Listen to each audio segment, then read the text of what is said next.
Olá, turminha do quarto ano, boa tarde. Boa tarde, estamos aqui para mais uma aula essa de ciências, revisando o conteúdo, os animais, né?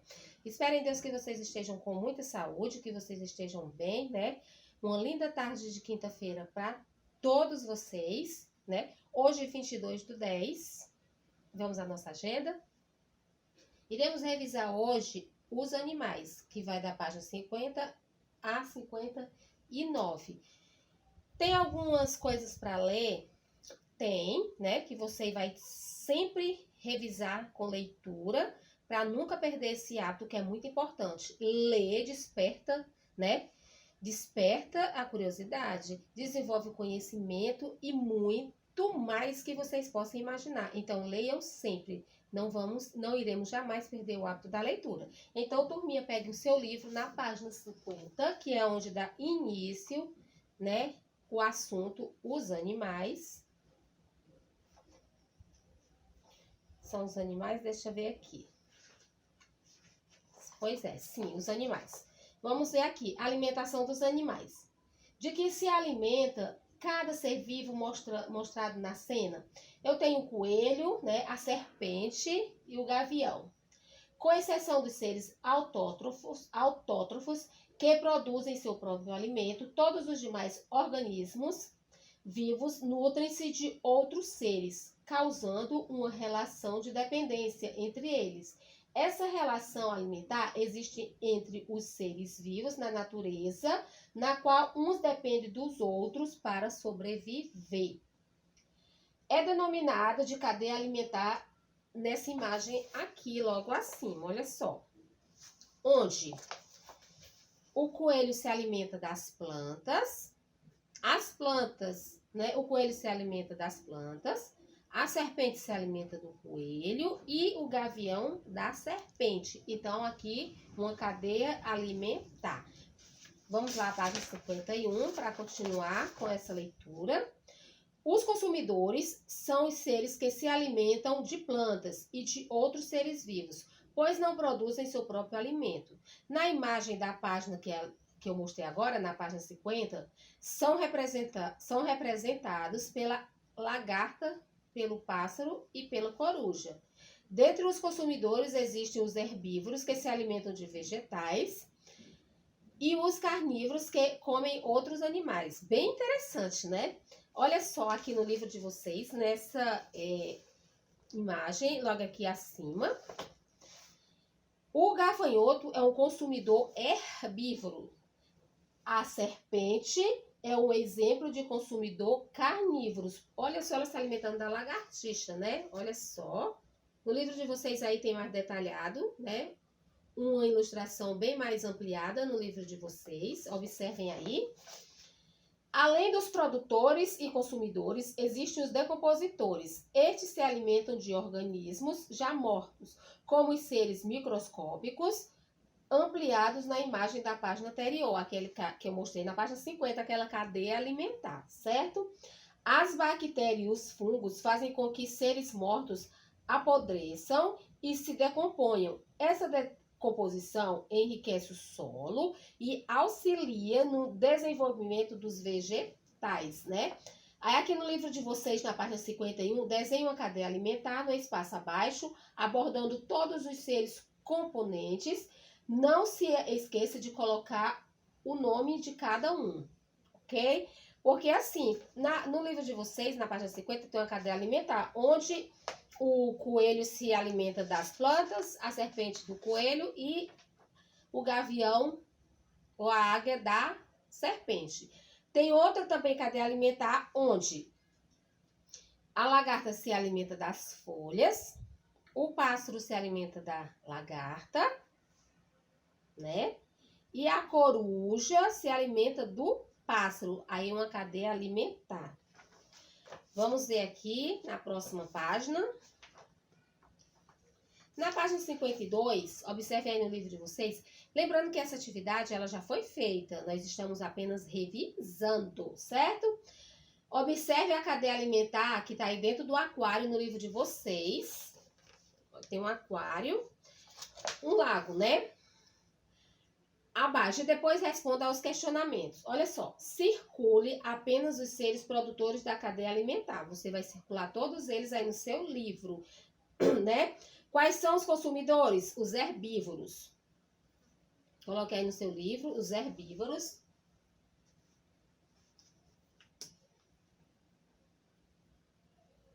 Quais são os consumidores herbívoros?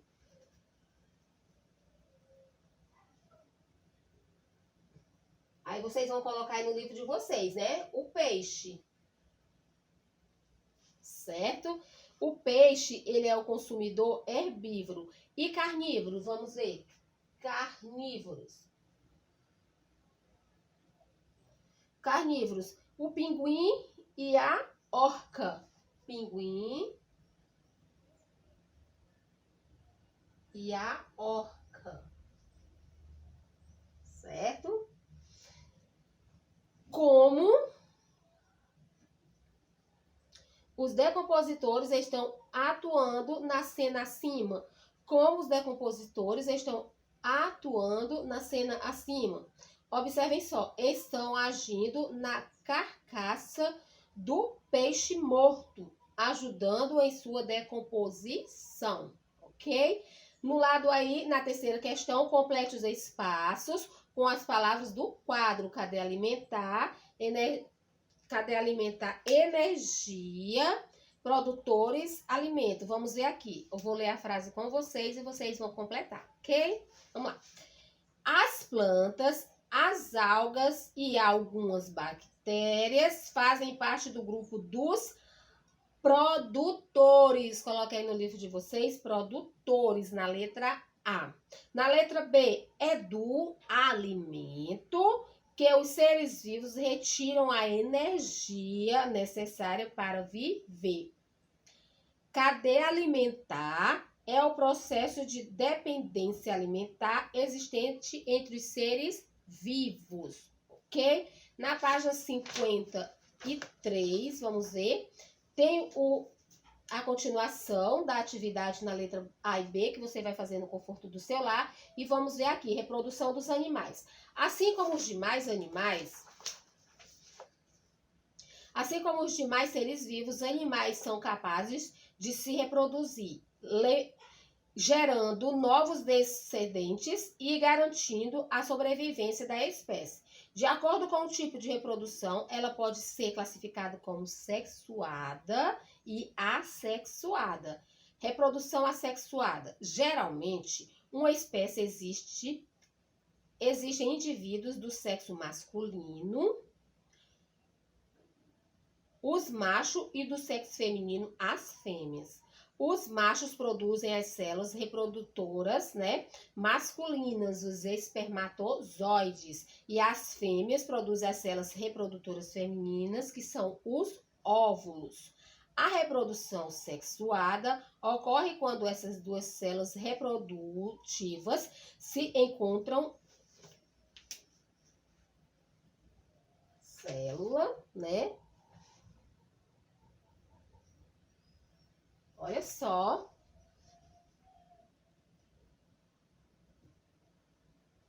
A célula feminina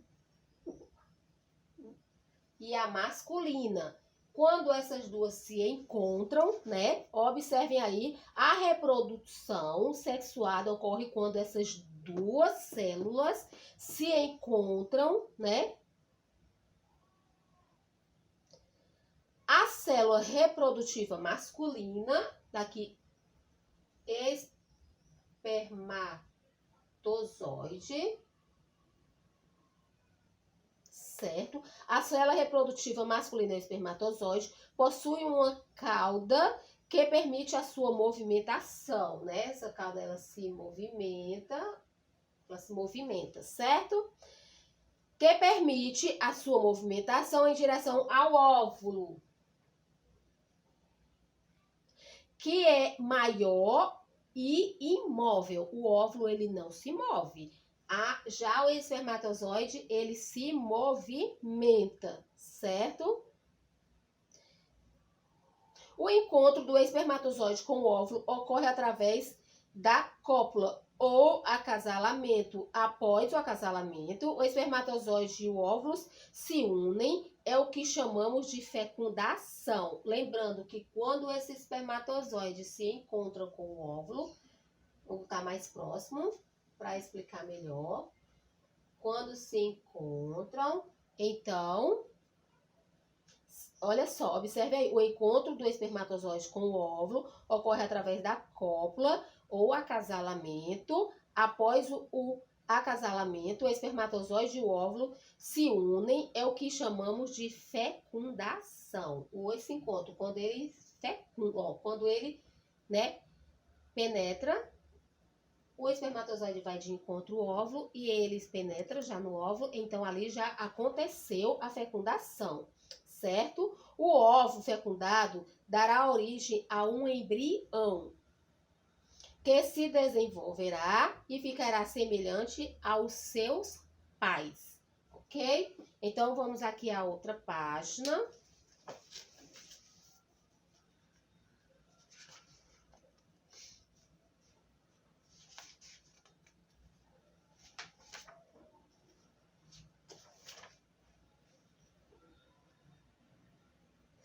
Como é a forma de desenvolvimento de cada filhote mostrado na figura acima?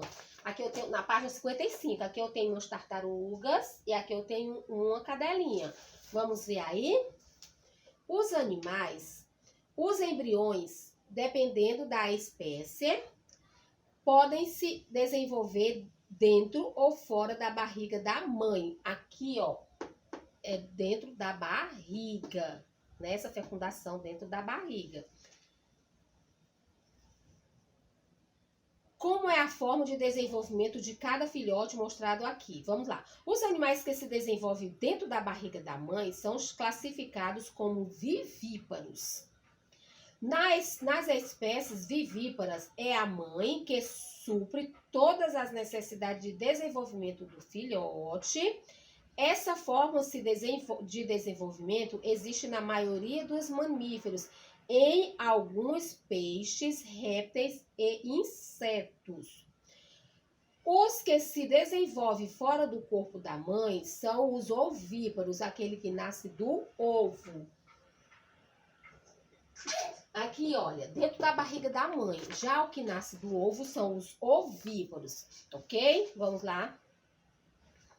Na página 56, reprodução assexuada. Gente, nós estávamos falando da produção sexuada.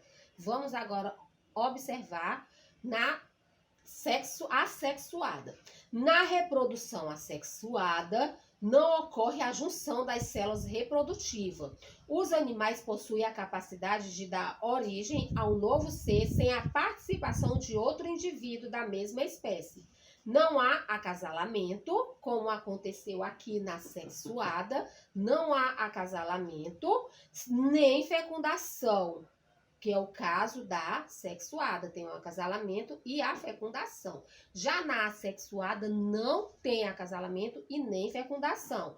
Nesses casos, observem aqui, as estrelas do mar é um exemplo, certo? São capazes de dar origem a um novo indivíduo com as mesmas características a partir de uma parte de seu corpo, que foi cortada, os pedaços fragmentados crescem, tornando a forma de um indivíduo normal. Exemplo. Vou apagar aqui porque eu preciso desse espaço.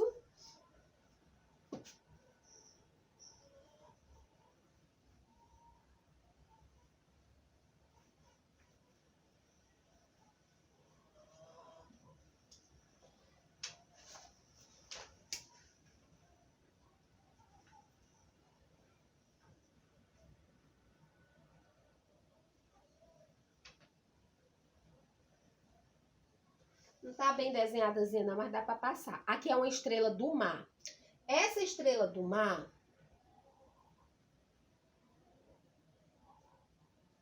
olha só, essa estrela do mar, ela foi quebrada, olha só. Aqui é uma parte dela. Observem que aqui é uma parte da estrela do mar. Aqui tem outra parte da estrela do mar, certo? a estrela do mar inteira e aqui ela foi quebrada. O que aconteceu? As estrelas do mar são capazes de dar origem a um novo indivíduo com as mesmas características a partir de uma parte de seu corpo. Só uma parte do corpo dela dá origem a outro. Olha só. As estrelas do mar são capazes de dar origem a um novo indivíduo com as mesmas características a partir de uma parte de seu corpo que foi cortada, né? Olha só, que foi cortada. Os pedaços fragmentados crescem, tornando a forma de um indivíduo normal. Elas, ó, estão quebradas, mas elas vão dar nova origem a um outro indivíduo, né? A partir dos pedaços, certo? Alguns animais, como as abelhas e as formigas, conseguem se reproduzir sem ter a presença de um macho. Os ovos das fêmeas começam a se desenvolver sem haver fecundação. Esse tipo de reprodução assexuada é denominada partenogênese. Vamos aqui à página 57. Na página 57, responda às questões referentes à imagem a seguir. Olha aí, tem um lago com 2 peixinhos. Vamos apagar aqui. Então, essa daqui é a assexuada. Aquela que eu mostrei para vocês, que é o óvulo com o espermatozoide, é sexuada. Aquelas que são fragmentadas, que dá origem a um novo ser, sem a participação de outro indivíduo, são as assexuadas. São aquelas que dão origem a outro ser sem precisar do acasalamento, sem precisar da presença do macho, ok? Então, vamos apagar aqui porque eu preciso do espaço, certo? Qual é o tipo de reprodução mostrada na imagem? Justifique sua resposta. Então, se é justifique sua resposta, é pessoal, né? Vamos aqui à letra B. Como é o tipo de fecundação dessa espécie de peixe? É externa, fecundação externa. Na letra C, com o passar dos dias, o que vai ocorrer com os ovos fecundados? Vão dar origem a um embrião que se desenvolverá e formará novos filhotes, ok? Assinale apenas os animais que forem ovíparos. O marreco é ovíparo? O marreco é ovíparo. Faça um xizinho aí. O leão não é ovíparo, ele é mamífero, né? O gato também é mamífero. A galinha é ovípara. Ela nasceu do ovo e não da barriga. O lagarto é ovíparo. O jacaré também. O cavalo e o macaco não. Eles são mamíferos porque eles nasceram da barriga da mãe. Faça no espaço abaixo um desenho explicando como ocorre a reprodução assexuada das estrelas do mar. Eu tinha desenhado aqui nesse exato momento e acabei de apagar, né? Que são fragmentados, são pedaços que dão origem a um novo ser, né? Então, se vocês observaram lá a estrela do mar, vocês não vão ter dificuldade de fazer aqui a terceira questão. Faça no espaço abaixo um desenho explicando como ocorre a reprodução assexuada das estrelas do mar. Pode utilizar palavras para completar o esquema, como eu expliquei aqui, né? Olha aqui, eu vou dar um exemplo aqui para vocês. Eu tenho um homem e a mulher, esse homem e a mulher é sexuada. A estrela do mar, assexuada, certo?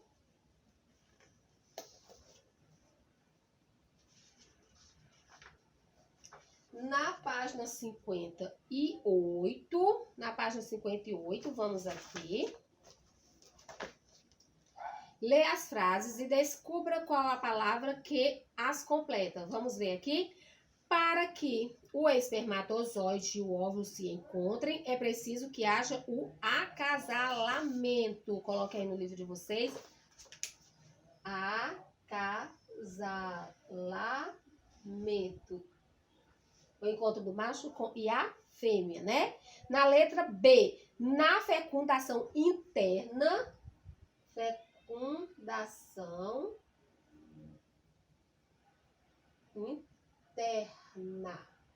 certo? Letra A, letra B, certo? Na fecundação interna, o macho libera o espermatozoide dentro do corpo da fêmea, certo? Aí no ladinho, observe o desenvolvimento de filhotes de espécies diferentes. Tem aí o ovo, que tem o pintinho, e tem a cadela que tá com um bebê, né, na barriga. Agora responda os questionamentos. Qual o tipo de reprodução que originou os filhotes, né? Na primeira, qual o tipo de reprodução que originou os filhotes? É reprodução sexuada. Quando, né, que eu encontro do óvulo com o espermatozoide, que tem a participação do macho e da fêmea, então sexuada. Qual é a diferença entre o desenvolvimento dos embriões acima? Olha só, a galinha é um animal ovíparo, possuindo o desenvolvimento de embrião em um ovo, fora do corpo da mãe. Já no cachorro, na cadelinha, né, o embrião se desenvolveu dentro do corpo da mãe e é classificado como vivíparo, certo? Na letra C, os seres humanos possuem um desenvolvimento embrionário, semelhante ao de qual dessas espécies, né? Semelhante ao da espécie da cadelinha, com o desenvolvimento, né? Na barriga. Na página 59, na última página, na 59, tem uma leitura aí bem detalhada, ótima, que fala de animais, né? Só para complementar, vocês vão ler, fala do tubarão. Então, vamos fechar o nosso livro de ciências. Não esqueçam de ler. Ler, como eu falei no início da aula, é importante, é necessário. Então, turminha do quarto ano, um beijão, tchau, tchau e até a próxima.